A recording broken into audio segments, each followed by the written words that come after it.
G'day legends, Clint here. Well, today I'm going to give you a rundown on my month of August, give you some overview of the kilometres I covered, time spent on the bike, and progress I've seen. So all up I covered a total of 1,077 Ks, rode for a total of 22 days during the month. Of those, 7 of those days I covered more than 50 Ks, and 5 of them I covered more than 70. The longest ride all up was 110 Ks, about 5.5 hours, and the shortest was under an hour, and I covered about 22. So basically the month was broken into four blocks, 4 different weeks. There's a couple of days either side of those weeks where the first 3 were spent increasing the load, and then the final 4th week was just a recovery week. So the first week I covered a total of 231 Ks, spent just over 10.5 hours on the bike.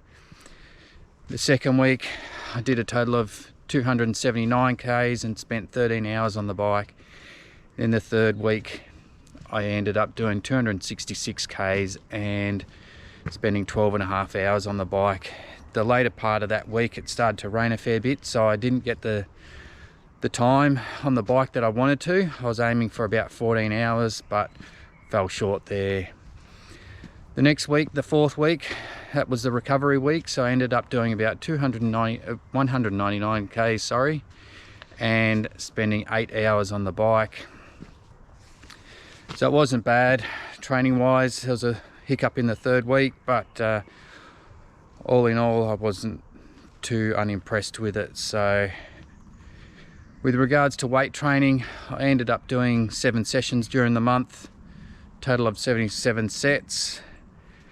Basically it was 2 a week, and then for the recovery week I only did 1 session in the gym, which was a fairly light session. So the progress I saw during the month, well, at the end of July I did a 20-minute FTP test, ended up coming back at 220 watts.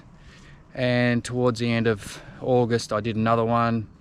It wasn't the best test that I could have done.